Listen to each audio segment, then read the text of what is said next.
तिकडे सुद्धा अनेक सेवा तुम्हाला देता येतील, त्या द्यायचा प्रयत्न करा, पण काहीतरी करा आणि कनेक्टेड राहा. तर आता आपण चालू करूया. मी प्रथम मंगलाचरण म्हणते आणि मग चालू करते. हरे कृष्ण. ओम अज्ञानतिमिरान्धस्य ज्ञानाञ्जनशलाकया चक्षुरुन्मीलितं येन तस्मै श्रीगुरवे नमः. श्रीचैतन्यमनोभीष्टं स्थापितं येन भूतले स्वयं रूप गदामह्यं ददाति स्वपदान्तिकं.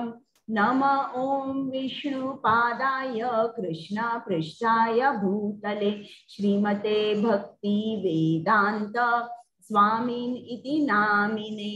नमस्ते सारस्वते देवे गौरवाणी प्रचारिणे निर्विशेष शून्यवादी पाश्चातदेशतारिणे.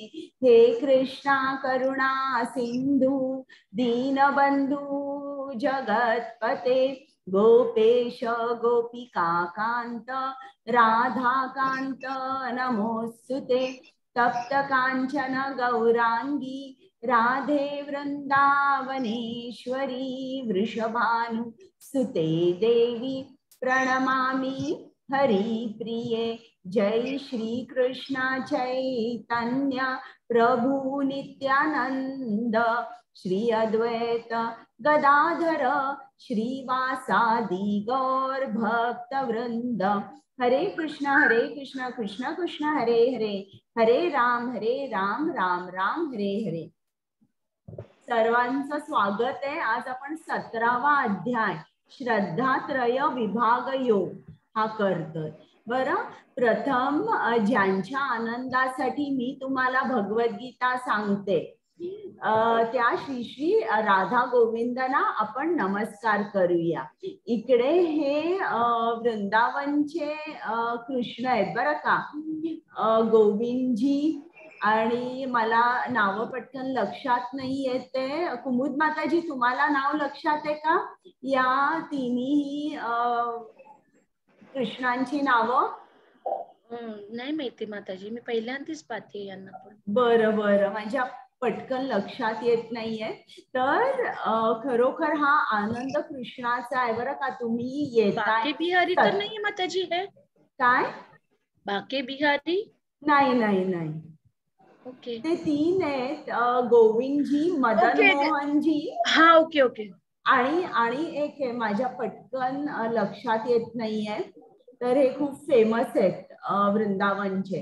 तर खरोखर हा आनंद कृष्णाचा आहे बघा. 17 दिवस तुम्ही न चुकताय 1-1.5 तास रोज क्लासला येऊन गीतेचा अभ्यास करताय. ही काही साधारण गोष्ट नाहीये. कृष्णाची कृपा असल्यामुळेच हे घडू शकतं. त्याचप्रमाणे कृपामूर्ती श्रील प्रभुपाद, ज्यांनी आपल्यासाठी गीता लिहून ठेवली, सोप्या शब्दात आपल्याला समजावून सांगितली, त्या श्रील प्रभुपादांना आपण साष्टांग नमस्कार करूया. आणि आता अध्याय 17वा चालू करूया. काल आपण 16वा अध्याय बघितला. त्यात कृष्णाने दैवी आणि राक्षसी गुण कोणते आहेत ते सांगितले. दैवी गुण 26 आणि राक्षसी गुण 6 गुण आहेत एकंदर. तर कृष्णाने सांगितले. मग राक्षसी स्वभाव कसा असतो याबद्दल कृष्णाने सांगितलं. नास्तिक माणूस कसा विचार करतो, नास्तिक कोणाला म्हणतात आपण बघितलं. मग दैवी गुण आणि राक्षसी गुण हे जर गुण आपण बाळगले तर परिणाम रूपी आपल्याला काय मिळतं. दैवी गुणांमुळे आपली आध्यात्मिक उन्नती होते आणि आपण या जगातून मुक्त होऊ शकतो, कृष्ण धामापर्यंत जाऊ शकतो. पण राक्षसी गुणांनी आपल्याला तसं होत नाही. आपण काय करतो, आपण परत परत या भौतिक जगामध्ये येतो. आणि कृष्णाने जो शेवटचे 2 श्लोक आहेत त्या शेवटच्या 2 श्लोकामध्ये 17व्या अध्यायात सांगितलेलं आहे की जो मनुष्य शास्त्राचे नियम सोडून स्वतःच्या मनाला पटेल तसं वागतो त्याला सिद्धी मिळत नाही, परम गती मिळत नाही आणि सुखही मिळत नाही. आणि परत त्यांनी शेवटचा जो श्लोक आहे त्यात सांगितलंय की तू शास्त्र वाच आणि शिक की कर्तव्य काय आहे, अकर्तव्य काय आहे आणि शास्त्र विधीने नेमलेले सुकर्म कर. आता शेवटच्या 2 श्लोकामध्ये कृष्ण एकदम आता शास्त्राबद्दल बोलायला लागलेला आहे. मग आता अर्जुनाला 17व्या अध्यायामध्ये प्रश्न पडतो आणि पहिलाच प्रश्न त्याला जो पडतो तो आता आपण अध्याय चालू केल्यावर बघूया. पण त्या अगोदर या अध्यायात काय काय आहे 17व्या अध्यायात की अर्जुन उपासनेबद्दल चौकशी करतो की त्याला असं वाटतं की शास्त्रात लिहिलेलं आहे तसं न पाळता मी माझ्या मनाप्रमाणे उपासना केली तर मग मला कोणतं फळ मिळेल. मग ते उत्तर देताना श्री कृष्ण सांगतात की अरे अर्जुना, प्रत्येकाची श्रद्धा आणि उपासना करायची पद्धत वेगवेगळी असते. कारण ज्या गुणामध्ये तो माणूस स्थित असतो त्याप्रमाणे त्याची श्रद्धा असते. मग हे डिटेल मध्ये 3 गुणांबद्दल सांगताना कृष्ण पहिल्यांदा सांगतो की ही जी माणसं वेगवेगळ्या गुणामध्ये असतात ती कोणत्या अन्नांचं सेवन करतात, मग ती यज्ञ कोणकोणती करतात, ती जी 3 गुणामध्ये स्थित असलेली माणसं तप कसा करतात, दान कसं करतात आणि मग शेवटी ओम तत्सत याचा अर्थ सांगितलेला आहे. तर आता मी तुम्हाला सांगत होते की पहिलाच प्रश्न अर्जुनाला होता की शेवटच्या 2 श्लोकात कृष्ण शास्त्राबद्दल बोललेला आहे की तू शास्त्र वाच आणि समजून घे कर्तव्य काय आणि अकर्तव्य काय. आणि जो शास्त्राचे नियम सोडून आपल्या मनाला पटेल तसा वागतो त्याला परम गती मिळत नाही, सिद्धी मिळत नाही आणि सुखही मिळत नाही. आता अर्जुनाला असं वाटतं की श्रद्धा एखाद्या माणसाला असू शकेल पण श्रद्धा खूप आहे पण तो शास्त्र वाचत नाहीये आणि शास्त्र न वाचता तो देवाचे पूजन करतोय.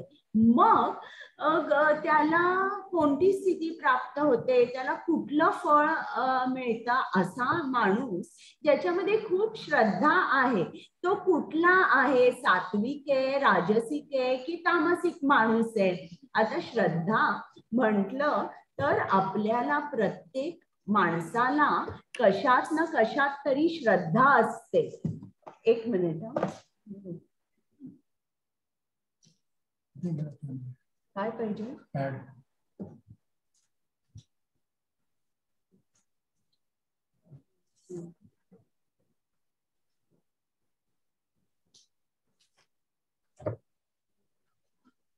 Well, never mind. I just write down the I don't want to writing now.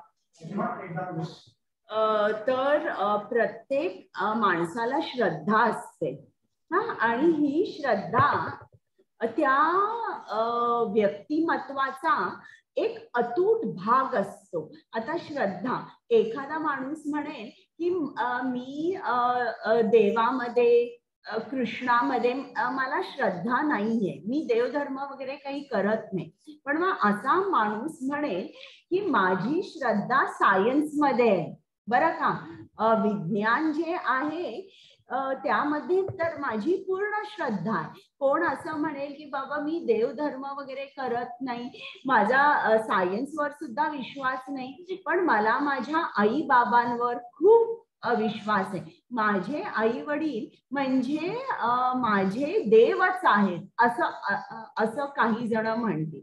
तर श्रद्धा ही अशी असते, प्रत्येक माणूस तो जन्मताच त्याला श्रद्धा असते, पण ती श्रद्धा कुठे असते, ती वेगवेगळ्या ठिकाणी असू शकते. आता याच श्रद्धेबद्दल आपण आता अधिक जाणूया.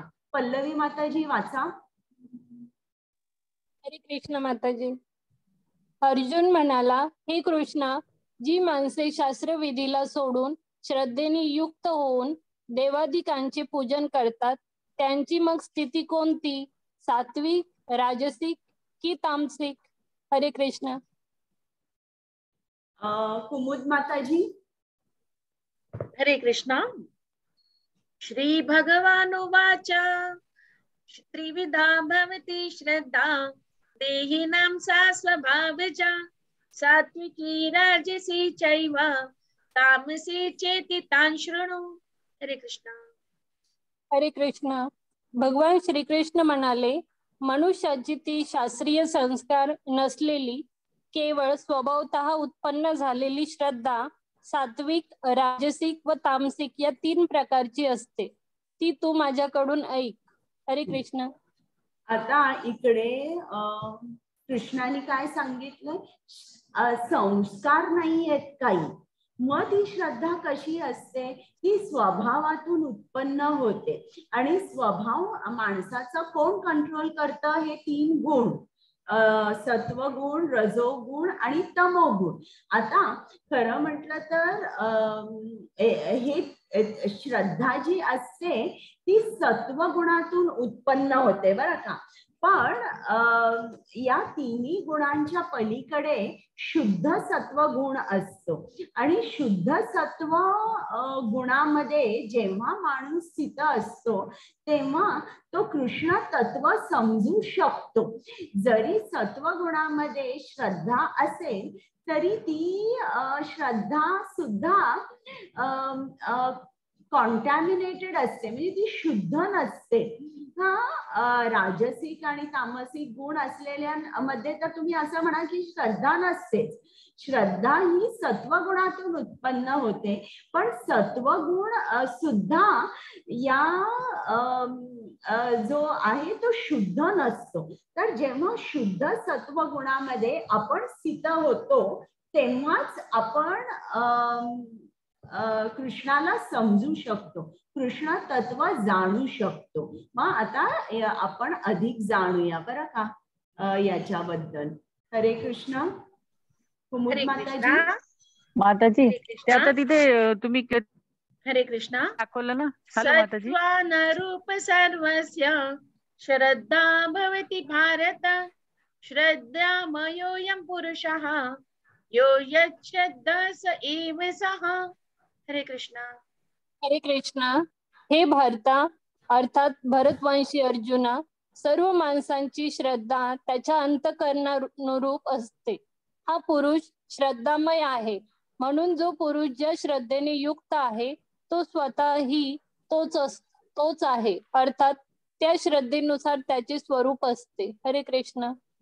आता इकडे कृष्ण अर्जुनाला सांगतोय की खरं म्हटलं तर जो आत्मा असतो आत्मा शुद्ध असतो, पण जेव्हा तो या भौतिक जगात येतो तेव्हा कसं हे जे 3 गुण आहे सत्व, रजो आणि तमो, या गुणांनी तो रंगला जातो. आणि त्याच्यामुळे काय होतं, त्याची श्रद्धा जी असते ती वेगवेगळ्या तऱ्हेची होते. तो सत्वगुणात असतो तर तो देवदेवतांची पूजा करतो, रजोगुणात असतो तर तो इतरांची पूजा करतो. आणि याच्यामुळेच श्रद्धा वेगवेगळी असल्यामुळे आपण बघतो वेगवेगळे धर्म आहेत. तर आता मुस्लिम धर्म हे काय म्हणतात की अल्लाह हा फॉर्मलेस आहे, देवाला रूप आकार असू शकत नाही. म्हणजे आपल्याला समजतं भगवद्गीतेवरून की ते ब्रह्मन रूपाची, म्हणजे कृष्णाचं जे तेज आहे की ज्याला आपण म्हणतो काही आकार नाहीये, फॉर्मलेस आहे, इम्पर्सनल जे कृष्णाचं रूप आहे, म्हणजे निराकार निर्विकार हे जे रूप आहे याच्यावर ते स्थित असतात.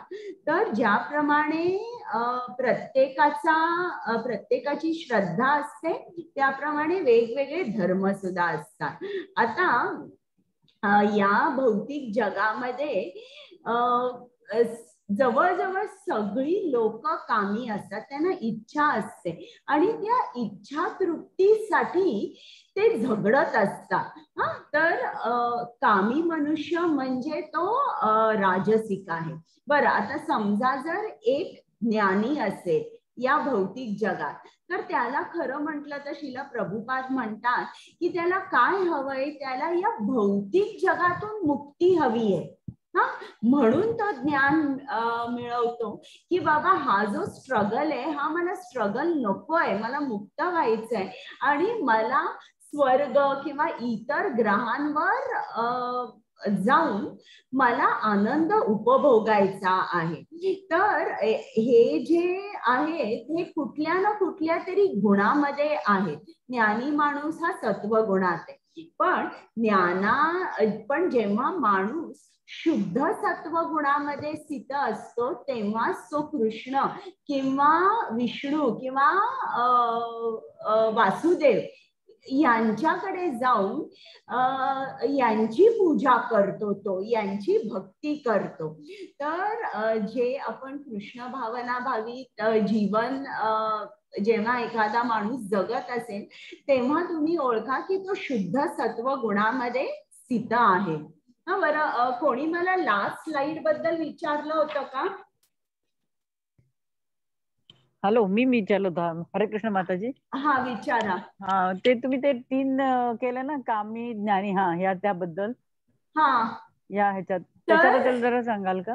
म्हणजे आता बघा, मी आत्ताच तुम्हाला सांगितलं की जो राजसिक माणूस असतो या पृथ्वीवर, त्याला काय हवं असतं, त्याला अनेक गोष्टी उपभोगायच्या असतात. तर त्याची जी श्रद्धा आहे ती श्रद्धा अशुद्ध होते आणि त्याला जास्तीत जास्त चांगलं कर्म करून काय मिळू शकतं, स्वर्गलोक मिळू शकतो. जो सत्वगुणात स्थित आहे तो ज्ञानी असतो. आता मी तुम्हाला सांगितलं होतं की त्याला मुक्ती हवी असते या भौतिक जगातून. वर्क हार्ड, स्ट्रगल हार्ड हे त्याला नको असतं. म्हणून जो ज्ञानी माणूस आहे तो ब्रह्मन किंवा ब्रह्मज्योतीमध्ये तो विलीन होतो. पण हा जो ज्ञानी आहे अजून तो सेवा करत नाही. त्याला असा जो ज्ञानी आहे हा अनेक वर्षांनी तो कृष्णाचा भक्त होऊ शकतो. बघा, 7वा अध्याय 19वा श्लोक त्यात सांगितलंय, बहुनाम जन्मनामन्ते ज्ञानवान मां प्रपद्यते वासुदेव सर्वम इति स महात्मा सुदुर्लभा.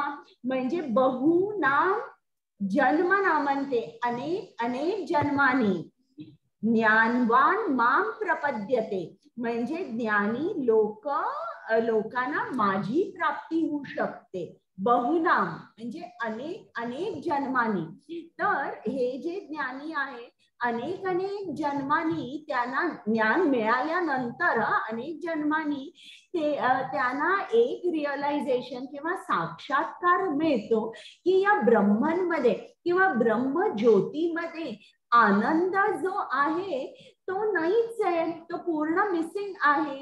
म्हणून मग ते कृष्णाची सेवा करायला येतात. भक्ती सेवेमध्ये जेव्हा ते येतात तेव्हा त्यांना कृष्णाची प्राप्ती होते. त्याच्यामुळे सत्वगुण सुद्धा जर तुम्ही बघितला तर तो सुद्धा शुद्ध नाहीये आणि अशुद्ध सत्वगुणामध्येच तुम्हाला कृष्ण प्राप्ती होऊ शकते. म्हणजे इकडे त्यांनी गुणांचा चार्ट सांगितलाय की प्रत्येक गुण जो असतो तो श्रद्धा आपल्याला त्या गुणात जेव्हा असते तेव्हा आपल्याला कशाची प्राप्ती होते. आलं तुमच्या लक्षात? हो माताजी. हे झालंय ना आपलं? हो माताजी. हरे कृष्ण. पिक्चर नाही एक्सप्लेन केलं. हरे कृष्णा. साइडचा जो पिक्चर आहे त्याने एक्सप्लेन केलाय. श्लोक रीडिंग हा, तो आता मी करते की प्रत्येकाची जो गुण असतो त्याप्रमाणे तो त्या देवतांची पूजा करतो. ते आता आपण पुढे बघू. हरे कृष्णा. यजन्ते सात्विका देवान् यक्ष रक्षांसि राजसः प्रेतान् भूतगणाश्चान्ये यजन्ते तामसा जनः. हरे कृष्णा. हरे कृष्णा. सात्विक माणसे देवांची पूजा करतात.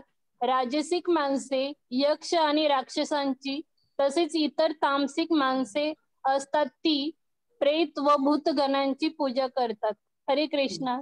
म्हणजे जो सत्वगुणात असतो तो काय करतो? देवदेवतांची पूजा करतो. बघा इकडे दाखवलेले काही सूर्यदेवाची पूजा करतात चांगल्या आरोग्यासाठी, काही लक्ष्मीची पूजा करतात, त्यांना खूप पैसे हवे असतात, काही जण सरस्वतीची पूजा करतात, त्यांना ज्ञान हवं असतं. राजसिक माणसे यक्ष राक्षसांची पूजा करतात. यक्ष म्हणजे कोण? राक्षस म्हणजे कोण?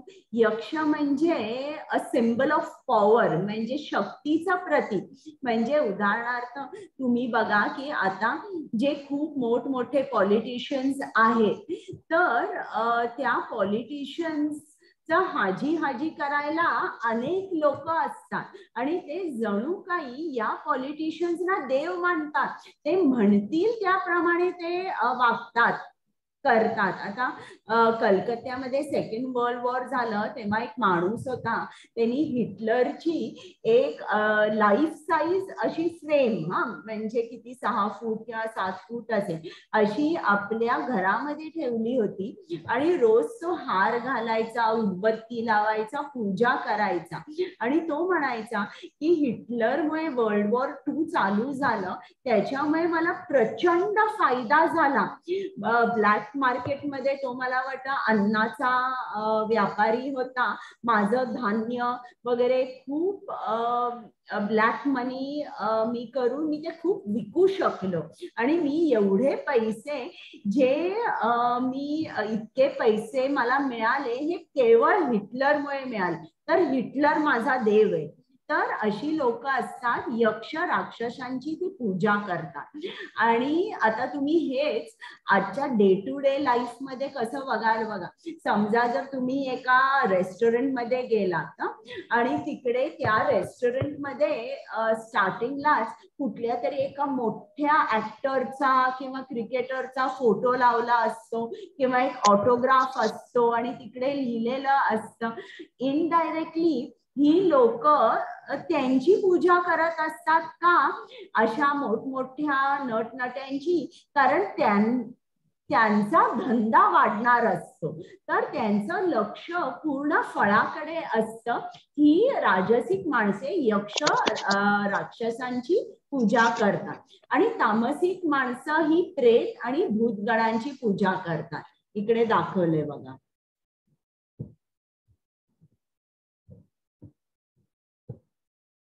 हरे कृष्ण.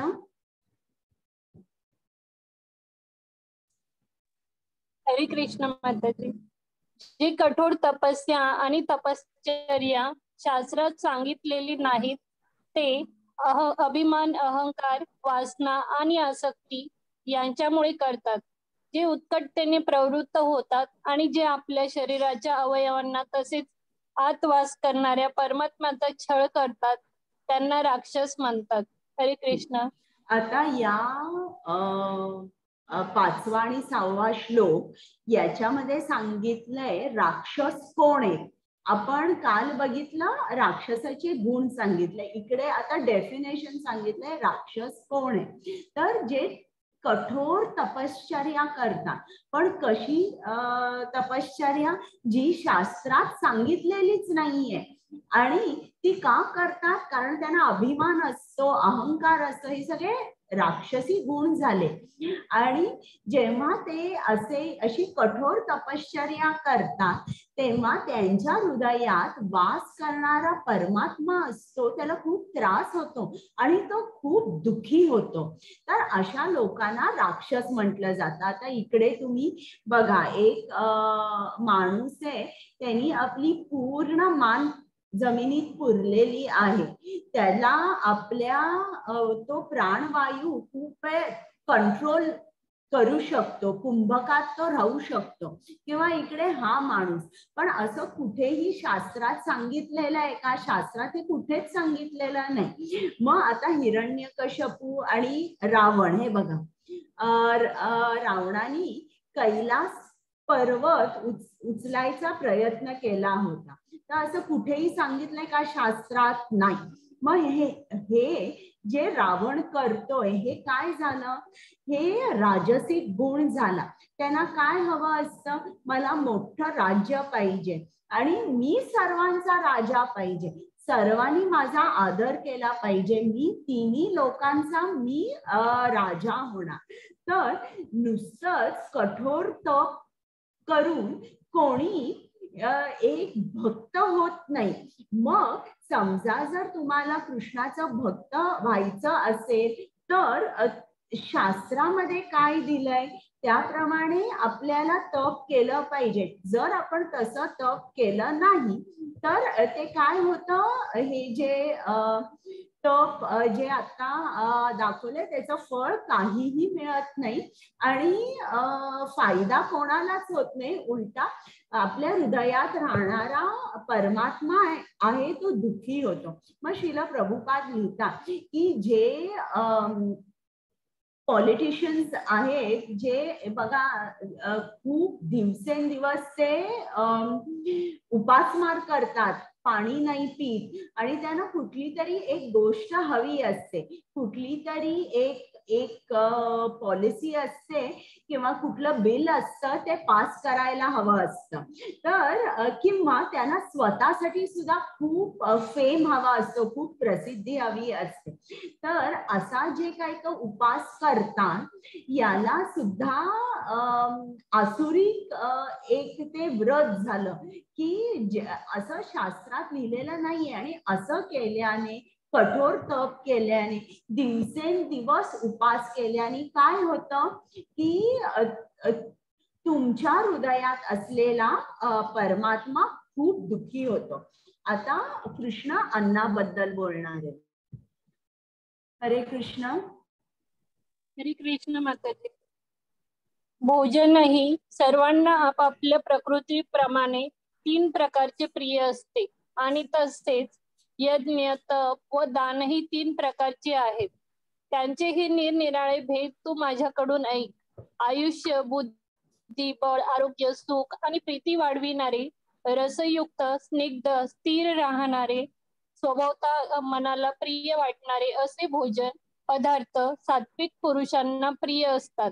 तर कटू, आंबट, खारट, फार गरम, तिखट, कोरडे, जळजळणारे आणि दुःख, काळजी व रोग उत्पन्न करणारे भोजनाचे पदार्थ राजसी माणसांना आवडतात. जे भोजन कच्चे, रस नसलेले, दुर्गंधी येणारे, शिळे आणि उष्टे असते, तसेच जे अपवित्रही असते, ते भोजन तामसी लोकांना आवडते. हरे कृष्ण. आता हे बघा, हे सात्विक भोजन म्हणजे रोज खरा आपला आहार असा पाहिजे, हलका पाहिजे, कमी तेल पाहिजे, स्पाइसेस कमी पाहिजे, मसाले कमी पाहिजे, फळं पाहिजे त्याच्यामध्ये. हे जे असं खाणं आहे ना त्यांनी आपलं आरोग्य चांगलं राहतं. आणि असं जेव्हा आपण खातो तेव्हा आरोग्य चांगलं राहिल्यामुळे आपलं मन सुद्धा शांत होतं आणि आपण चांगल्या तऱ्हेने आध्यात्मिक उन्नती करू शकतो. मग जे राजसिक लोक असतात त्यांना कुठलं खाणं आवडतं? खूप आंबट, खारट, खूप मसालेदार खाणं आवडतं. पण त्यांनी काय होतं, त्यांनी तुमच्या शरीरामध्ये रोग उत्पन्न होतात आणि अंततः माणूस दुःखी होतो. तर हे जे राजसिक खाणं आहे ना, खूप मसालेदार, खूप तिखट, हे तुमच्या तब्येतीला चांगलं नसतं. आणि जे तामसिक भोजन आहे ते म्हणजे जे शिळं पाकळं आहे त्याला आपण तामसिक भोजन म्हणतो. आता इकडे तुम्हाला दिसते का चीज? एक ही इटलीची चीज आहे जी खूप प्रसिद्ध आहे, मला त्याचं नाव लक्षात येत नाहीये आता. तर त्या चीज मध्ये जिवंत आळ्या असतात आणि लोक आवडीने खातात. तर हे जे खाणं झालं, त्याचं नाव मोझरेला चीज. नाही, त्यात आळ्या नसतात. असतात? हो, असतात. नसतात, मोझरेला मध्ये नसतात. नाही, हे दुसरं आहे, मला नाव माहित नाहीये. मी आठवलं ना की नंतर सांगेन तुम्हाला. तर हे जे चीज असतं, या चीज मध्ये आपण हे तामसिक झालं चीज. आणि एरवी सुद्धा तुम्ही जेवण करून ठेवलं बरं का, आणि ते 3 तासानंतर खाल्ला, तर सगळा स्वयंपाक तयार आहे, 3 तासानंतर खाल्लं की ते अन्न तामसिक होतं. तुम्ही अन्न शिजवलं आणि तुम्ही प्रसाद नैवेद्य कृष्णाला दाखवला आणि मग तोच भात, भाजी, कोशिंबीर प्रत्येकात घातली आणि मग ते अन्न नंतर तुम्ही आणि 4-5 तासांनी खाल्लं, संध्याकाळी खाल्लं, ते तामसिक होत नाही. पण जर तुम्ही कृष्णाला ते अन्न दाखवत नसाल आणि 3 तासानंतर खात असाल तर ते अन्न तामसिक होतं. हे बघा, आता इकडे त्यांनी दिलेलं आहे की कसं सात्विक अन्न खाऊन कसा त्रास होतो. त्यांनी आपल्याला ऍसिडिटी, अल्सर्स होऊ शकतात. आणि हे तामसिक अन्न त्यांनी दाखवलंय. हरे कृष्ण. हरे कृष्ण. जो शास्त्रविधीने नेमून दिलेला यज्ञ करणे कर्तव्य आहे असे मनाचे समाधान करून फळाची इच्छा न करणाऱ्या पुरुषांकडून केला जातो, तो सात्विक यज्ञ होय. हरे कृष्ण. आता यज्ञ, आता या कलियुगाचा यज्ञ म्हणजे काय, कोण सांगणार आहे मला? नामस्मरण. बरोबर. हा, मग ते नामस्मरण कसं करायचं आहे? तुम्ही फळाची इच्छा करायची नाही. कृष्णा मला हे पाहिजे, मला ते पाहिजे म्हणून जप नाही करायचा, तर ती आपली ड्युटी आहे म्हणून आपण जप करायचा. यज्ञ करणे आपलं कर्तव्य आहे हे समजून जेव्हा आपण यज्ञ करतो तो यज्ञ सात्विक. हरे कृष्ण. हरे कृष्ण. परंतु हे भरत श्रेष्ठ अर्थात भरतवंशीयांमध्ये श्रेष्ठ अर्जुना, केवळ दिखाव्यासाठी किंवा फळही नजरेसमोर ठेवून जो यज्ञ केला जातो तो यज्ञ तू राजस यज्ञ समज. हरे कृष्ण. आता इकडे त्यांनी होम हवन दाखवलेले.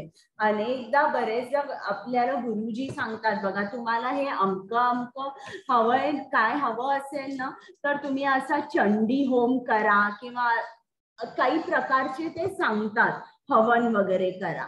पण तेव्हा आपल्या मनात काय असतं, एक फळ आपण समोर ठेवतो आणि मग तो यज्ञ करतो, त्याला राजसिक म्हणतात. हरे कृष्ण. हरे कृष्ण. शास्त्राला सोडून अन्नदान न करता, मंत्रांशिवाय दक्षिणा न देता व श्रद्धा न ठेवता केल्या जाणाऱ्या यज्ञाला तामसिक यज्ञ म्हणतात. हरे कृष्ण. आता इकडे या स्लाइड मध्ये त्यांनी भस्मासूर हा असुर दाखवला. तर तो खूप ॲम्बिशियस होता, खूप महत्वाकांक्षी होता आणि त्याला तिन्ही लोकांवर राज्य करायचं होतं. म्हणून त्यांनी शंकराची आराधना चालू केली. आणि शास्त्रामध्ये काय लिहिलंय, हे न बघता मला हवं तसा मी तप करीन, म्हणून तो तिकडे जंगलात जाऊन यज्ञ करायला बसला आणि खूप वर्ष झाल्यावर त्यांनी ठरवलं की शंकर काही प्रसन्न होत नाहीये. मग त्यांनी ठरवलं चला आता आपण हवन करूया. मग त्या हवनामध्ये तो त्याचे एक एक अवयव कापून टाकायला लागला. आणि मग शेवटी आता तो शंकर प्रसन्न होत नाहीये म्हणून त्यांनी ठरवलं आता मी माझं डोकं कापीन आणि टाकीन. तितक्यात शंकर प्रसन्न झाला आणि त्याला विचारलं की तुला काय हवंय. त्यांनी सांगितलं की मला अमर व्हायचंय. शंकर म्हणाला ते तर मी देऊ शकत नाही. मग तो म्हणाला बरं मला असं वर दे की मी कोणाच्याही डोक्यावर हात ठेवला तर ती व्यक्ती किंवा तो प्राणी जो आहे त्याची राख जळून राख होईल, तो भस्म होईल. म्हणून तेव्हापासून या असुराचं नाव भस्मासूर असं पडलं.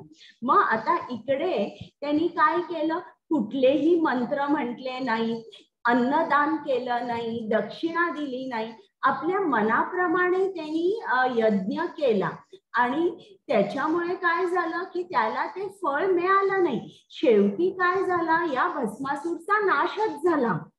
पण त्यांनी शंकरांना प्रसन्न केलं, त्याला वर मिळालं, पण ते त्याला जे काय हवं होतं फळ ज्यासाठी तो शंकराला प्रसन्न करायला निघाला ते फळ त्याला मिळालं नाही. हरे कृष्ण. हरे कृष्ण. हरे कृष्ण. देव द्विज गुरु प्राज्ञः पूजनम शौचमार्जवम ब्रह्मचर्य हिंसा च शारीरम तप उच्यते. हरे कृष्ण. हरे कृष्ण. देव, ब्राह्मण, गुरु व ज्ञानी यांची पूजा करणे, पावित्र्य, सरळपणा, ब्रह्मचर्य आणि अहिंसा हे शारीरिक तप म्हटले जाते. हरे कृष्ण. आता कृष्ण आपल्याला तपाबद्दल सांगणारे. तप पण वेगवेगळ्या प्रकाराचे असतात. एक शारीरिक असतो, एक वाणी तप असतो, एक मानसिक तप असतो. तर शारीरिक तप म्हणजे काय की आपण देव, ब्राह्मण, गुरु, ज्ञानी यांची पूजा करायची आणि आपल्यामध्ये भाव कसा पाहिजे किंवा आपलं आचरण कसं पाहिजे, अगदी साधं सरळ पाहिजे. आपल्याला या तपाकडून काही त्यांच्याकडून नकोय, म्हणजे आपलं कर्तव्य आहे आपल्या आई वडिलांकडे, देवांकडे, ब्राह्मण जे आहे यांच्या प्रति आपलं कर्तव्य आहे ते जाणून आपण तप करतो. आता हा जो तप आहे याला शारीरिक तप असं म्हणतात. तर आपण शरीर जे आपल्याला दिलेलं आहे, शरीर एक वाहन आहे आणि त्या वाहनाचा आपण चांगला उपयोग केला पाहिजे. आपण शरीर आपलं स्वच्छ ठेवलं पाहिजे, पण फक्त बाहेरचं शरीर नाही, आपलं मन सुद्धा स्वच्छ ठेवलं पाहिजे. अहिंसा, आपण जे बरेचसे गुण मी तुम्हाला सांगितलेत ना, 16वा अध्याय जे दैवी गुण आहे, अहिंसा किंवा नम्रता, हे जे सगळे गुण आहेत ते आपण बाळगले पाहिजे. आणि ते गुण जेव्हा आपण बाळगून देव, ब्राह्मण, गुरु, आपल्या आई वडिलांची जेव्हा आपण सेवा करतो त्याला शारीरिक तप म्हणतात.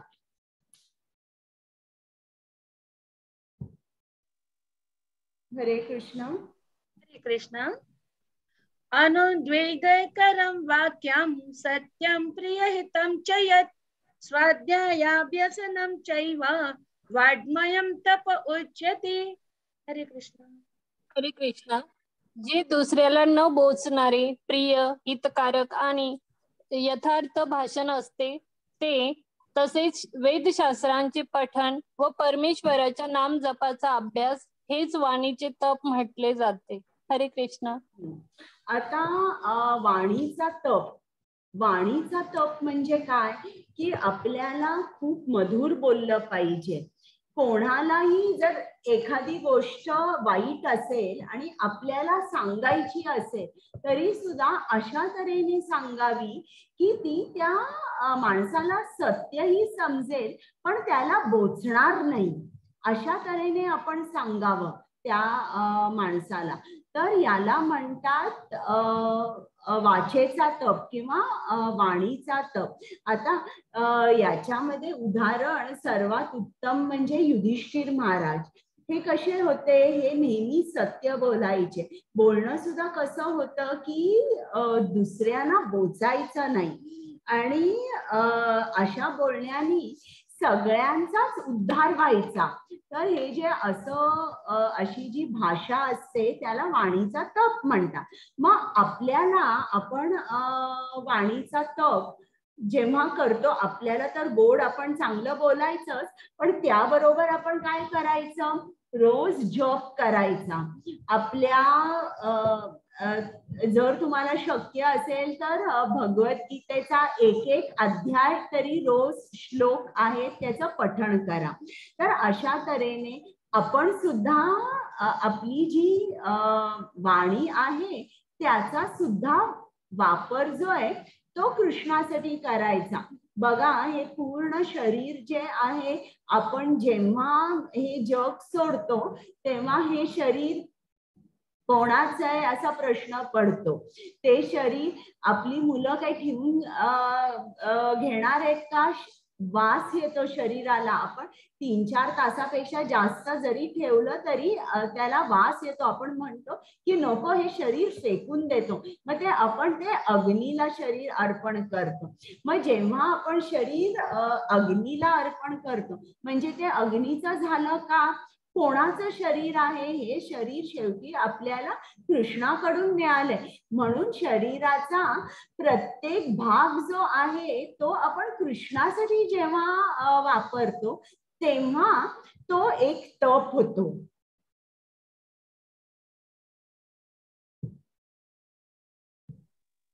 हा, हरे कृष्ण. हरे कृष्ण. आणि शांतता, साधेपणा, गुरुत्वाकर्षण, आत्मनियंत्रण आणि विचारांची शुद्धता ही मनाची तपस्या आहे. हरे कृष्ण. आता शांतता, साधेपणा, हे आत्मसंयम, हे जे सगळं आहे हे याला मनाचा तप म्हटलं पाहिजे, बरं का. आता मन आपलं आहे हे कधीही शांत नसतं. सारखं विचारचक्र चालू असतं, इकडून तिकडे एक सारखं ते फिरत असतं. तर आणि इंद्रियांचे विषय जे आहे त्याच्याबद्दल ते एकसारखी माहिती गोळा करत असतं किंवा तिकडे आकर्षित होत असतं. खरं म्हटलं तर हे जे मन भटकतंय ते कोणाच्या शोधामध्ये भटकतंय? मनाला कोण हवंय? तर एक लक्षात घ्या, तुमच्या मनाला कृष्ण हवाय. ज्या दिवशी तुम्ही त्याला कृष्ण द्याल तेव्हा त्याचं भटकणं पूर्ण तऱ्हेने थांबेल, तोपर्यंत थांबणार नाही. आणि ह्या ज्या गोष्टी दिलेल्या आहेत ना, शांतता, साधेपणा, आणि हे ऍक्च्युली गुरुत्वाकर्षण नाही, याला ग्रॅव्हिटी ऑफ द माइंड असं म्हणतात. हा शब्द बरोबर नाही वापरलेला आहे. आत्मनियंत्रण, शुद्ध विचार, हे जे सगळ्या गोष्टी आहेत ना, या तुम्हाला कुठेही बाजारात मिळू शकत नाही. किंवा बाजारांमध्ये पुस्तकं बरीच असतात, माइंड कंट्रोलची किंवा how to get peace of mind किंवा असं जे असतात, ही पुस्तकं बाहेर असतात. ती पुस्तकं वाचून सुद्धा तुम्हाला हे जे सगळे गुण आहे हे मिळू शकत नाही. हे जे सगळे गुण आहेत, जेव्हा एखादा माणूस कृष्ण भावना भावी जीवन जगतो, कृष्णाचा भक्त होतो, तेव्हा हे सगळे जे मनाचे तुम्ही अलंकार म्हणा, हे तुम्हाला भेट म्हणून कृष्ण देतो. हे कुठेही बाजारात मिळत नाही. का कितीही योगा करून, काहीही करून तुम्हाला हे गुण मिळणार नाही. फक्त आणि फक्त जर तुम्ही कृष्णाची भक्ती केली तरच तुम्हाला हे गुण मिळू शकतील. ही इकडे स्लाइड तुम्हाला दिसते, ही श्रीमद भागवतम मधली आहे. इकडे जेव्हा मी तुम्हाला ती गोष्ट सांगितली आहे ना की व्यासदेव आपल्या बायकोला श्रीमद भागवतम सांगत होते, भागवत कथा, आणि त्यावेळेला ती गर्भवती होती आणि जे बाळ होतं शुकदेव गोस्वामी ते ती भागवत कथा ऐकत होते. आणि भागवत कथा ऐकल्यावर त्यांना असं वाटलं की नको बाबा, मी जन्मच घेत नाही. हे भौतिक जग म्हणजे इकडे एक मोठा धोका आहे की मला कृष्णाकडे परत जाता येईल की नाही, तर नको, मी या भौतिक जगात जात नाही, मी गर्भात आहे माझ्या आईच्या, तोच बरा आहे. मग व्यासदेवानी कृष्णाला विनंती केली आणि कृष्ण स्वतः येऊन त्यांनी शुकदेव गोस्वामींना सांगितलं जन्म घे. मग जन्म घेतल्या घेतल्या शुकदेव गोस्वामी जवळजवळ 16 वर्षांनी बाहेर आले. जन्म घेतला त्यांनी आणि जन्म घेतल्यावर आता ते सिद्ध होते. त्यांनी ते लहान बाळ होते पण सिद्धीनी त्यांनी स्वतःला 16 वर्षाचा मुलगा इथपर्यंत त्यांनी स्वतःला केलं आणि मग ते घरातून बाहेर पळत सुटले आणि त्यांच्या पाठीमागे व्यासदेव पळत सुटले की मला तुझ्याकडे बोलू दे, तू आत्ताच तुझा जन्म झालायस, तू आता घराच्या बाहेर कसा जातोयस. पण हे न ऐकता पळत होते आणि वाटेत एक सरोवर होतं आणि त्या सरोवरात अनेक बायका स्नान करत होत्या. तर त्या शुकदेव गोस्वामींकडे बघून ते स्नान करत होत्या, त्यांना काही नाही वाटलं.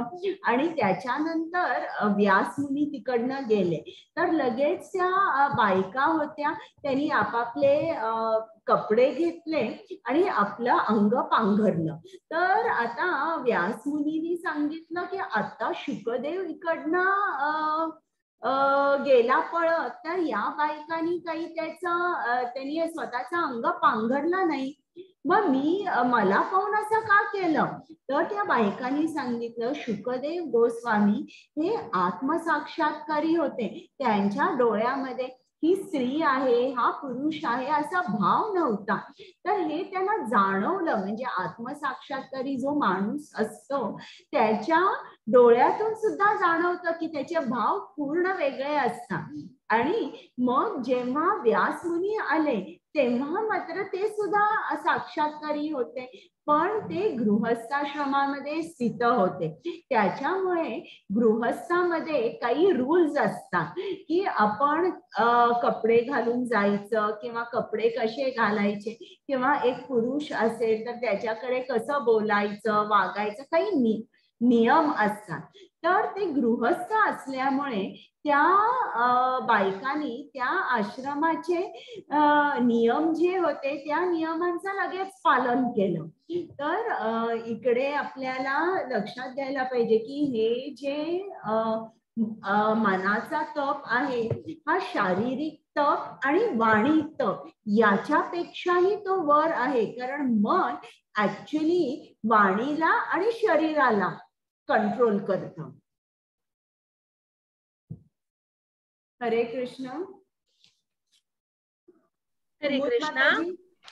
श्रद्धया परया तप्तम तपस्तम त्रिविधम नरेः अफलाकांक्षिभिर्युक्तः सात्विकं परिचक्षते. हरे कृष्णा. हरे कृष्णा.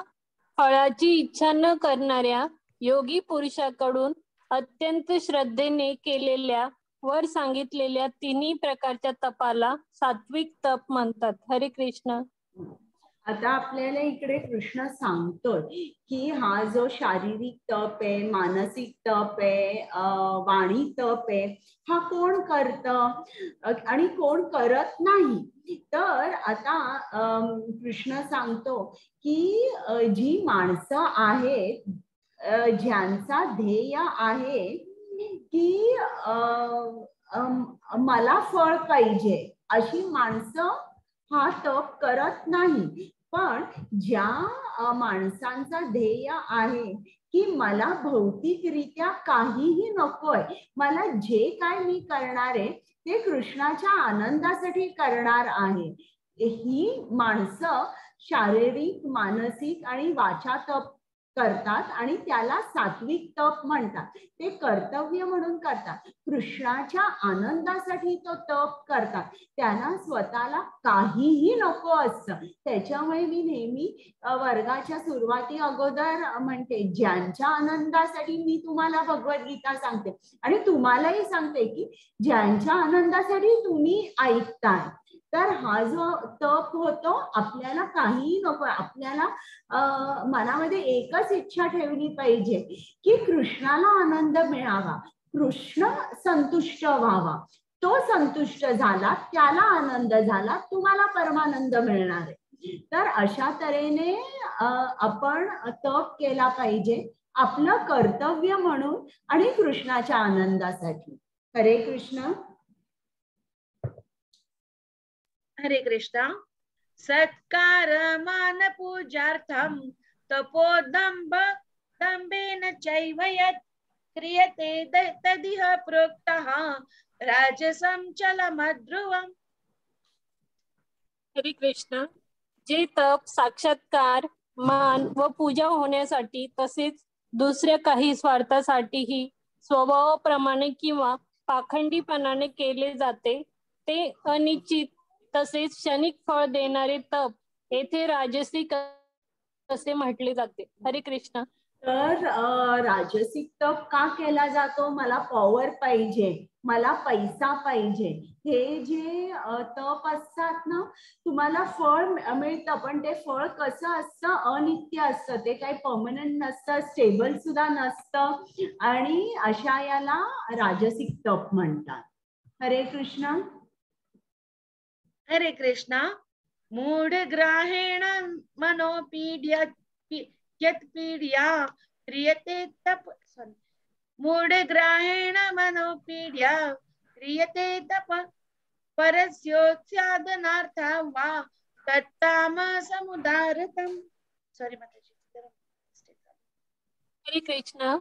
जे तप मूर्खतापूर्वक हट्टाने मन, वाणी आणि शरीर यांना कष्ट देऊन किंवा दुसऱ्यांचे अनिष्ट करण्यासाठी केले जाते, ते तप तामसिक म्हटले गेले आहे. हरे कृष्ण. आता इकडे स्लाइड मध्ये हिरण्यकश्यपू दाखवलेला आहे. त्यांनी हजारो वर्ष तप केला, पण त्याच्या पाठचा ध्येय काय होता की सर्वांनी माझी पूजा केली पाहिजे, विष्णूची पूजा कोणी केली नाही पाहिजे, आणि ज्या दिवशी मला पॉवर मिळेल त्या दिवशी मी स्वर्गात जाईन, सर्व जे देव आहेत त्यांना मी माझे नोकर करीन अथवा त्यांना मारून टाकीन. तर इकडे काय आहे या तपापाठीमागे? त्याला पॉवर तर पाहिजेच, पण दुसऱ्यांचा अनिष्ट इच्छितोय तो. त्याच्यामुळे हा जो तप आहे याला तामसिक म्हटलंय. हरे कृष्ण. कुमुद माताजी. हरे कृष्ण. दातव्यम् इति यद्दानं दीयते नोपकारिणे देशे काले च पात्रे च तद्दानं सात्विकं स्मृतम्. हरे कृष्ण. हरे कृष्ण. कर्तव्यपोटी परताव्याची अपेक्षा न ठेवता योग्य वेळी आणि स्थळी आणि योग्य व्यक्तीला दिलेले दान सात्विक मानले जाते. हरे कृष्ण. तर आता सात्विक दान कुठलं? की आपण ते आपली ड्युटी आहे म्हणून करतो, कुठलीही अपेक्षा नसते, योग्य वेळी योग्य ठिकाणी करतो आणि योग्य व्यक्तीला दान देतो. म्हणजे बघा किती गोष्टी आहेत, जेव्हा दान सात्विक म्हटलं जातं तेव्हा एकतर आपल्यावर सुद्धा डिपेंडेंट असतं, दुसऱ्यावर सुद्धा. म्हणजे आपण कर्तव्य म्हणून केलं पाहिजे, पण ज्या व्यक्तीला आपण दान देतो ती सुद्धा व्यक्ती योग्य पाहिजे, मग त्याला सात्विक दान म्हटलं जातं. आता इकडे स्लाइड मध्ये त्यांनी दाखवलेलं आहे की एक प्रभूजी आहे, ते श्रील प्रभुपादांची पुस्तकं आहे ती लोकांना देतात. त्यांचं जे कृष्ण ज्ञान जे श्रील प्रभुपादांनी लिहिलेलं आहे ते सर्व लोकांपर्यंत ते पोचवतायत. तर यामध्ये या प्रभूजींची काही अपेक्षा नाहीये की सर्वांनी मला माझं कौतुक करावं किंवा मला काहीतरी या पुस्तकांच्या सेलमधून मला पैसे मिळावे, त्यांची काहीही अपेक्षा नाही. कर्तव्य म्हणून ते करतात. आणि योग्य वेळ योग्य स्थळ म्हणजे जेव्हा आपण अशा गोष्टी मंदिरात करतो किंवा कृष्णाला पहिल्यांदा अर्पण करतो आणि मग ते दान करतो, ते जे दान आहे ते आपण सात्विक म्हणतो. हरे कृष्ण. हरे कृष्णा. यत्तु प्रत्युपकारार्थं फलम् उद्दिश्य वा पुनः दीयते च परिक्लिष्टं तद्दानं राजसंस्मृतम्. हरे कृष्णा. हरे कृष्णा. जे दान क्लेशपूर्वक प्रत्युपकाराच्या हेतूने अथवा फळ नजरेसमोर ठेवून दिले जाते ते दान राजसिक म्हटले आहे. हरे कृष्ण. आता हे तुम्ही बघताय ना, हे मोठमोठे हॉस्पिटल, शाळा, कॉलेजेस आहेत जिकडे नाव दिलेली असतात मोठमोठ्या पॉलिटिशियन्सची, तर ते दान करतात. पण त्यांना काय हवं असतं, हॉस्पिटलला माझं नाव, माझी त्या शाळेवर माझ्या नावाची पाटी पाहिजे, त्या कॉलेजवर माझं नाव पाहिजे. म्हणजे हे जेव्हा आपण दान करतो, जेव्हा आपण आपल्याला फळ पाहिजे असतं, त्याला राजसिक दान म्हणतात. इतकंच काय, तर मी तुम्हाला सांगितलेली गोष्ट नृगराजाची आठवते का तुम्हाला? सांगा बरं. हो माताजी. हो, इतरांना आठवते? हो माताजी. त्यांनी किती दान केलं, केवढा दानशूर होता, पण त्याला काय हवं होतं, माझी प्रजा सुखी पाहिजे, माझ्या प्रजेकडे सर्व काही पाहिजे, त्यांना कुठलीही कमी नसू दे, ते कधीच दुःखी राहू दे नको, ही चांगली इच्छा होती. पण ते सुद्धा एक फळच होतं ना. तर असं जेव्हा आपण फळाकडे आसक्त होतो तेव्हा ते जे दान आहे त्याला राजसिक म्हणतात. हरे कृष्ण. हरे कृष्णा.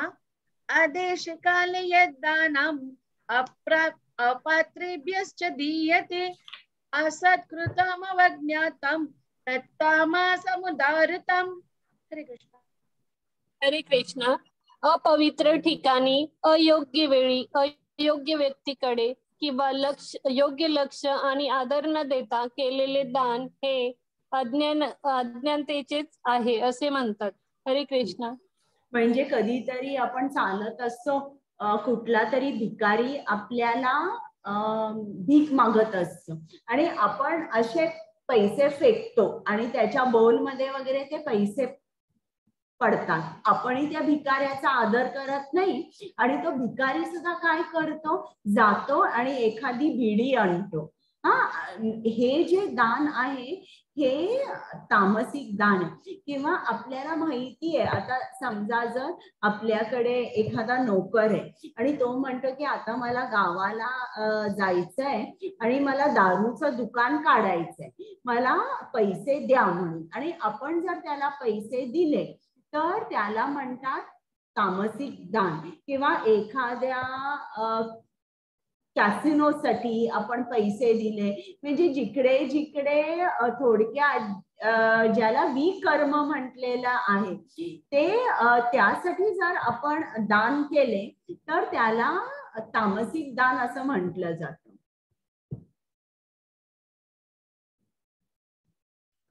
आता आपल्याला कृष्ण सांगणार आहे की हा जो तप आहे, यज्ञ आहे, दान आहे, हे आपण कसं करायचं, आपला भाव काय हवा आहे. आता ऐकूया. पल्लवी माताजी. हरे कृष्ण माताजी. सृष्टीच्या प्रारंभापासून परम सत्य दर्शविण्यासाठी ओम तत्सत हे 3 शब्द वापरले गेले. हे 3 प्रतिकात्मक निरूपम पण ब्राह्मणांनी वेदांच्या स्तोत्रांचा जप करताना आणि परमात्म्याच्या समाधानासाठी यज्ञ करताना वापरले होते. हरे कृष्ण. आता हे 3 शब्द आहेत, ओम तत्सत. ज्याप्रमाणे आपलं सुद्धा नाव असतं ना, एक नाव असतं, मग आपल्या नवऱ्याचं नाव असतं किंवा वडिलांचं नाव असतं आणि मग आडनाव असतं, 3 नावं असतात.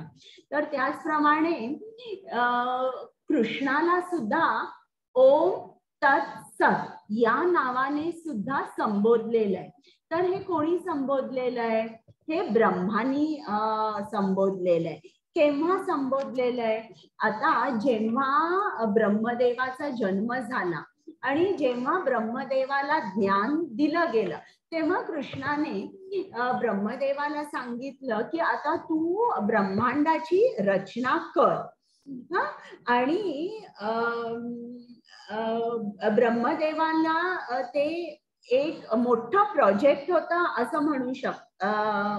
असं आपण म्हणू शकतो बरं का. आणि त्या प्रोजेक्ट मध्ये किंवा ते ब्रह्मांड निर्माण करण्यासाठी त्याला 3 अतिशय महत्वाच्या गोष्टी तयार करायच्या होत्या. त्या कुठल्या? एक म्हणजे वेद, दुसरं म्हणजे यज्ञ आणि तिसरं म्हणजे ब्राह्मण. तर आता वेद म्हणजे काय? जणू काय ना आपल्या जीवनाचं ते मॅन्युअल आहे की किंवा ज्ञानाचं पुस्तक आहे की त्या वेदांमध्ये लिहिलेलं आहे की भौतिकरित्या आपण आनंदी कसे राहू शकतो आणि आपली आध्यात्मिक उन्नती होऊन आपण परत कृष्णाकडे कसे जाऊ शकतो हे त्या वेदांमध्ये लिहिलंय. म्हणजे आपण म्हणूया की जणू काही ते जीवनाचा एक मॅन्युअल आहे.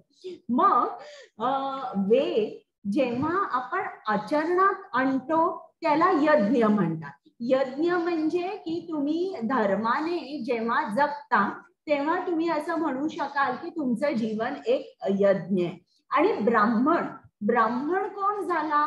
की जो या धर्माच्या मार्गावरून चालतोय किंवा खरं म्हणलं तर ब्राह्मण म्हणजे जो ब्रह्माचं ज्ञान मिळवण्याच्या मार्गावर चाललेला आहे किंवा ज्याच्याकडे ब्रह्मज्ञान आहे त्याला ब्राह्मण म्हणतात. तर ब्राह्मण हा खूप महत्वाचा आहे कारण हा ब्राह्मण इतरांना सुद्धा शिकवू शकतो की आपण कसं जगायचं आणि कृष्ण प्राप्ती आपण कशी करून घ्यायची. तर त्याच्यामुळे या 3 गोष्टी त्याला या ब्रह्मांड रचनेमध्ये या 3 गोष्टी सर्वात महत्वाच्या होत्या.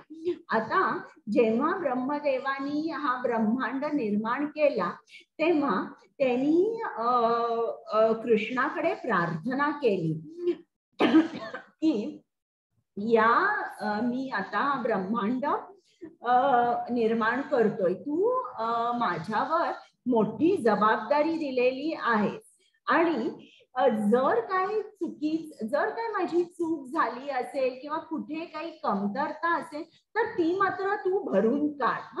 की माझे जे सगळे ड्रॉबॅक्स आहेत ते काढ आणि तुला काय वाटत असेल तर ते तू ऍड कर असं ब्रह्मदेवानी सांगितलं. तर जेव्हा ब्रह्मदेवानी हे सगळं आरंभ करायला सुरुवात केली तेव्हा त्यांनी कृष्णाला ओम तत्सत या नावाने संबोधलं कारण त्याच्याजवळ मोठी जबाबदारी होती हा ब्रह्मांड निर्माण करायची. आणि अगदी त्याचप्रमाणे आपण सुद्धा ब्रह्माची मुलं आहोत आणि मुलं काय करतात? ज्या रूढी त्यांच्या घरी त्यांना त्यांच्या आई वडिलांनी शिकवलेल्या आहेत त्याच रूढींवर ते म्हणजे ते त्या रूढी चालवतात पुढे. हा म्हणजे follow the footsteps of the elders. म्हणजे ज्याप्रमाणे आता समजा जर कोणाच्या घरी गणपती असेल हा तर ते तुम्ही जर बघितलं तर ते सांगतील पिढ्यानपिढ्या आमच्याकडे शेंदुरीच गणपती आम्ही आणतो, किंवा ते तुम्हाला असं सांगतील पिढ्या आमच्याकडे पुरणाचे मोदक करतात, किंवा आमच्याकडे साखरेचे किंवा गुळाचे मोदक करतात. तर एक रीत असते किंवा एक प्रथा असते एका फॅमिलीमध्ये, एका परिवारात, जी ती मुलं जी आहेत त्यांची मुलं नातवंड हे सगळे फॉलो करतात. तर त्याचप्रमाणे ब्रह्मदेव हे आपले पिता आहेत, ज्यांनी ह्या पूर्ण ब्रह्मांड निर्माण केला. तर ज्याप्रमाणे त्यांनी ओम तत्सत म्हटलं त्याचप्रमाणे आपण सुद्धा कुठलाही यज्ञ करायचा, कुठलाही तप करायचा, कुठलंही दान करतो त्यावेळेला आपण सुद्धा हे शब्द म्हणायचे ओम तत्सत आणि कृष्णाचा आशीर्वाद घेऊन मग आपण पुढे ते दान करायचं. मग असं आहे का की आपण ओम तत्सतच म्हणायचं नाही? तुम्ही ओम तत्सतच्या ऐवजी तुम्ही हरे कृष्ण महामंत्र सुद्धा म्हणू शकाल, तुम्ही फक्त हरे कृष्ण सुद्धा म्हणू शकाल. पण ब्रह्मानी ओम तत्सत असं म्हटलं होतं, त्याच्यामुळे आपण ती प्रथा चालू ठेवतोय. तर आपण आता याचा अर्थ बघूया बरं का, ओम तत्स आणि सत. हरे कृष्ण. हरे कृष्ण माताजी. अशा प्रकारे परमात्मा प्राप्त करण्यासाठी दिव्यवादी लोक त्याग, दान आणि तपस्या करतात. नेहमी ओमने सुरुवात करतात. ओम इति एतद ब्रह्मणो नेदिष्टम नाम. पहिले ध्येय सूचित करते. ओम म्हणजे विष्णू. हे सर्वोच्च ध्येय सूचित करण्यासाठी वैदिक स्तोत्रांच्या सुरुवातीला ठेवलेले आहे. हरे कृष्ण. म्हणजे आपण ओम कुठलंही कार्य करण्याच्या अगोदर म्हणतो. ओम या अर्थाने आपण आठवण काढतो कृष्णाची आणि कृष्णाला सांगतो कृष्णा मी अमका अमका यज्ञ करतोय, मी अमका तप करतोय, मी अमका दान करतोय. जर काय माझ्या हातून चुका झाल्या त्या तू भरून काढ आणि माझं हे सगळं दान आहे हे सगळं व्यवस्थित होऊ दे. म्हणून आपण प्रारंभी ओम म्हणतो, त्याची आठवण काढून मगच आपण कार्य करतो. आता तत् म्हणजे काय आपण बघूया. हरे कृष्ण. तत् या शब्दाने त्याग, तपस्या आणि दान करावे अशा दिव्य क्रियांचा उद्देश भौतिक गुंतामुक्त होणे हा आहे. तत्त्वम असी. तत् मुक्तीसाठी अलिप्त कार्याचे वर्णन करतात. या क्रियाकलाप भौतिक परिणामांकडे दुर्लक्ष करून केले जातात. हरे कृष्ण. तर तत् म्हणजे काय की ती जी ऍक्टिव्हिटी आपण करतोय ते कार्य करतोय. कुठलं कार्य? जे दान आपण करतोय, जो तप आपण करतोय, जो यज्ञ आपण करतोय, त्या कार्याला तत् म्हणतात. आणि तत्चा अर्थ काय आहे की तेव्हा सुद्धा आपण कृष्णाची आठवण काढतो आणि कृष्णाला सांगतो हे कार्य माझ्यासाठी नाहीये, हे कार्य मी तुझ्या आनंदासाठी करतो. आणि जेव्हा कुठलंही कार्य आपण स्वतःसाठी करत नाही तेव्हा आपण कर्माने बांधले जात नाही. म्हणजे जेव्हा आपण कार्य करतो त्या कार्यामध्ये आपला असा विचार पाहिजे, कृष्णा हे शरीर आहे, हे शरीर मला तू दिलंयस, शरीरामधला प्राणही तूच दिलेला आहेस. तर आता माझ्यामध्ये जी काही तो ॲबिलिटी दिलेली आहे, जो कुठला टॅलेंट दिलेला आहे, हा मी तुझ्यासाठी वापरणार असं म्हणून आपण ते कार्य करायचं. हरे कृष्ण. हरे कृष्ण. सत या परमात्म्याच्या नावाचा सत्य भावात आणि श्रेष्ठ भावात प्रयोग केला जातो. तसेच हे पार्था अर्थात पृथापुत्र म्हणजे अर्जुना, उत्तम कर्मातही सत शब्द योजला जातो. तसेच यज्ञ, तप आणि दान यामध्ये जी स्थिती अर्थात आस्तिक बुद्धी असते तिलाही सत असे म्हणतात. आणि त्या परमात्म्यासाठी केलेले कर्म निश्चयाने सत असे म्हटले जाते.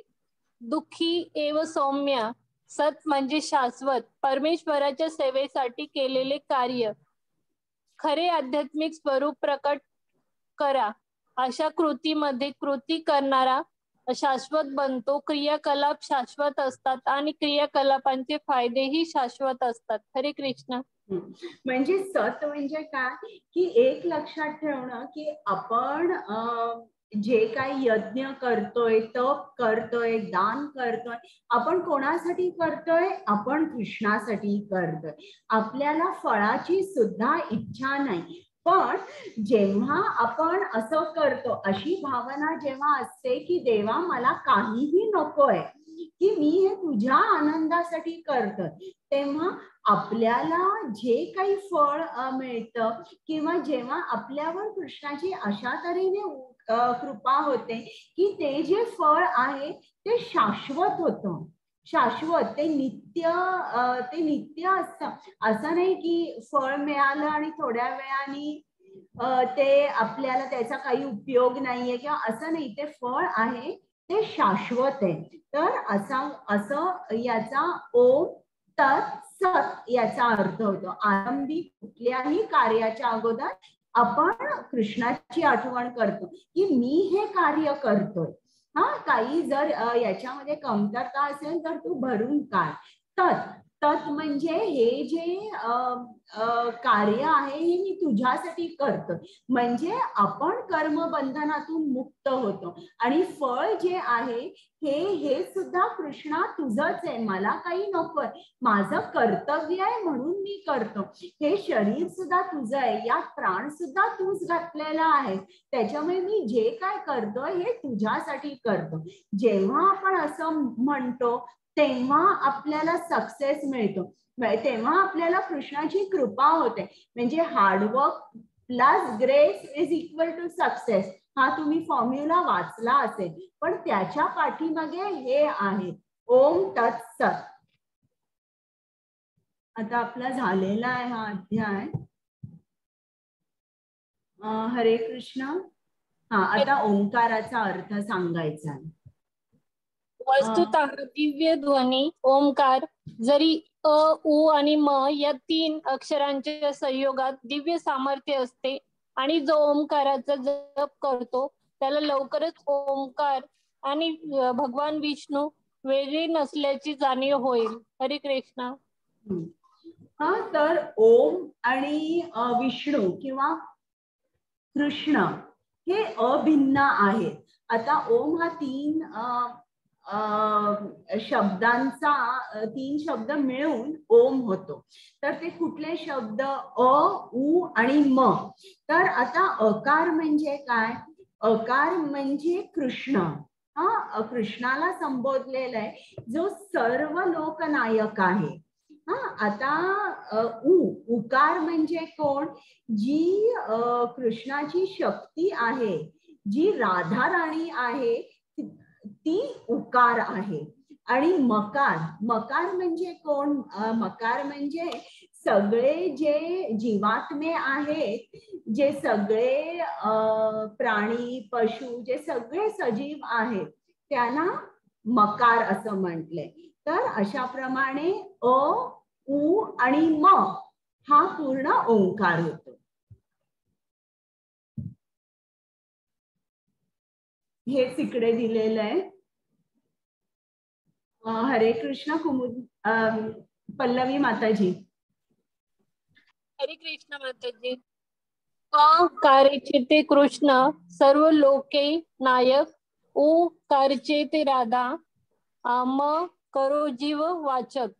अ कारेंचे ते कृष्ण अक्षर कृष्णाला सूचित करते जो सर्व लोके नायक, सर्व जीव आणि ग्रह भौतिक आणि आध्यात्मिक यांचा स्वामी आहे.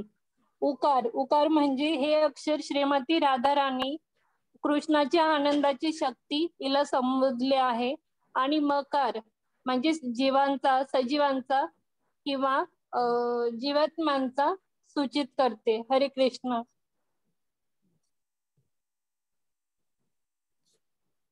आता हा शेवटचा श्लोक आहे. यात कृष्ण उत्तर देतोय. अर्जुनाचा पहिलाच प्रश्न होता की जे शास्त्रात सांगितल्याप्रमाणे उपासना करत नाही त्यांना कोणतं फळ मिळतं. आता शेवटी कृष्णाने उत्तर दिलेलं आहे. हे पार्था, अर्थात पृथापुत्र अर्जुना, श्रद्धेशिवाय केलेले हवन, दिलेले दान, केलेले तप आणि जे काही केलेले शुभ कार्य असेल ते सर्व असत म्हटले जाते. त्यामुळे ते ना इहलोकात फलदायी होत ना परलोकात. हरे कृष्ण. म्हणजे इकडे कृष्णाने सांगितलंय की तुम्ही असं शास्त्राप्रमाणे जर उपासना केली नाही तर काय आहे, waste of time, waste of labour, काहीही मिळणार नाही तुम्हाला. फळ सुद्धा जर मिळालं चुकून तर ते फळ टेम्पररी असेल, ते काय शाश्वत फळ मिळणार नाही. म्हणून इस्कॉन मध्ये जेव्हा अन्नदान करतात किंवा इस्कॉनचे बरेचसे डिवोटीज असतात ते काय करतात, जर तुम्हाला अन्नदान इस्कॉन मध्ये करायचं असेल तर पहिल्यांदा कृष्णाला नैवेद्य दाखवतात आणि मग प्रसाद म्हणून ते अन्न इतरांना वाटतात. म्हणजे अन्नदान करताना सुद्धा कृष्णाच्या थ्रू करतात. मग ते जे दान आहे ना, मग जसं मी म्हटले ओम तत्सत, मग त्याचं जे फळ आहे ते शाश्वत आहे. आणि अशा वेळेला जो प्रसाद ग्रहण करतो आणि जो ते दान देतोय त्या दोघांनाही शाश्वत फायदे मिळतात.